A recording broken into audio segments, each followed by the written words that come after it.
সদ্য সমাপ্ত বছরে বাংলাদেশের প্রবাসীদের পাঠানো অর্থ রেমিটেন্সের পরিমাণ $26 বিলিয়ন ছাড়িয়ে নতুন রেকর্ড গড়েছে।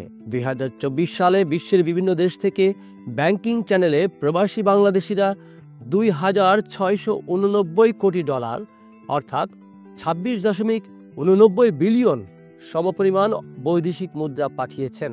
এর আগে এত বড় অঙ্কের রেমিটেন্স কোনো অর্থ বছরে আসেনি, অর্থাৎ বাংলাদেশের ইতিহাসে এটি সর্বোচ্চ রেমিটেন্স আরোহণ এক বছরে।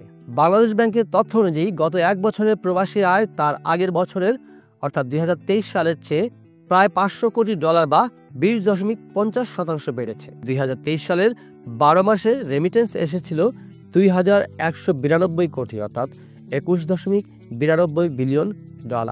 এছাড়া 2024 সালের শেষ মাস ডিসেম্বরে প্রবাসীরা পাঠিয়েছেন $264 কোটি রেমিটেন্স। এক মাসে এত পরিমাণ রেমিটেন্স এর আগে কখনো আসেনি।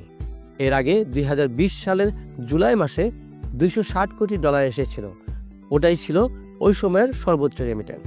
এছাড়া আগের বছরের একই মাসের তুলনায় গত ডিসেম্বরে রেমিটেন্স বেড়েছে $65 কোটি বা 32.55%। 2023 সালের ডিসেম্বরে রেমিটেন্স এসেছিল $199 কোটি। এই খাত সংশ্লিষ্টরা বলছেন, বৈদেশিক মুদ্রা রিজার্ভের অন্যতম উপাদান হলো প্রবাসী আয়, রপ্তানি আয় ও বিদেশি ঋণ।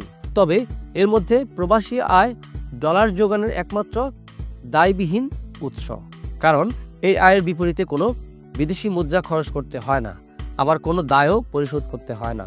কিন্তু রপ্তানি আয়ের বিপরীতে দেশে ডলার এলেও তার জন্য কাঁচামাল ও যন্ত্রপাতি আমদানি করতে আবার বিদেশি মুদ্রাই খরচ করতে হয়। অন্যদিকে বিদেশি ঋণ পরিশোধ করতেও ডলারের প্রয়োজন হয়। ফলে প্রবাসী আয় বাড়লে দেশে সলিড রিজার্ভ বাড়ে, অর্থনীতি শক্তিশালী হয়। গত আগস্টে রাজনৈতিক পরিবর্তনের পর অন্তর্বর্তী সরকার দায়িত্ব নেয়। এরপর থেকে প্রবাসী আয় বাড়তে থাকে এবং যা বছরের শেষ মাস পর্যন্ত অব্যাহত ছিল। এ সময় প্রতি মাসেই $200 কোটি বেশি প্রবাসী আয় এসেছে বাংলাদেশে। এর ফলে 2024 সালের সার্বিক পুরো বছরের রেকর্ড পরিমাণ প্রবাসী আয় এসেছে।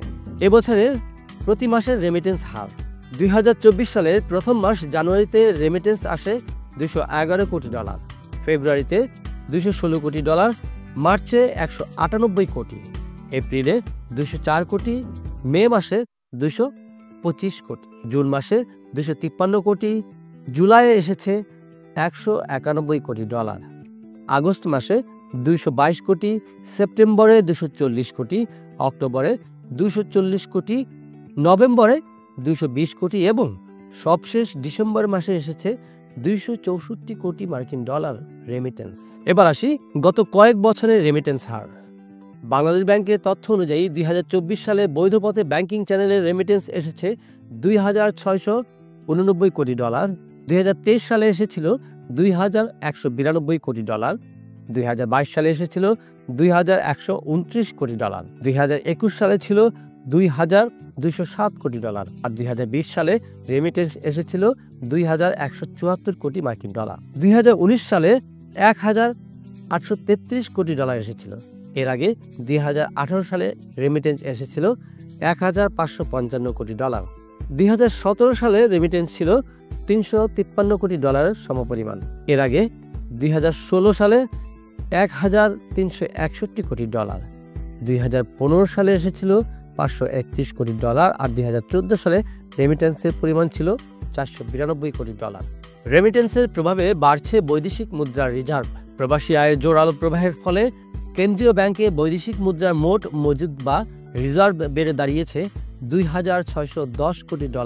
অন্যদিকে আন্তর্জাতিক মুদ্রা তহবিলের IMF এর হিসাব পদ্ধতি BPM-6 অনুযায়ী রিজার্ভের পরিমাণ $2,134 কোটি। দীর্ঘদিন পর BPM-6 এর হিসাব অনুযায়ী রিজার্ভ $2,000 কোটি ছাড়িয়েছে।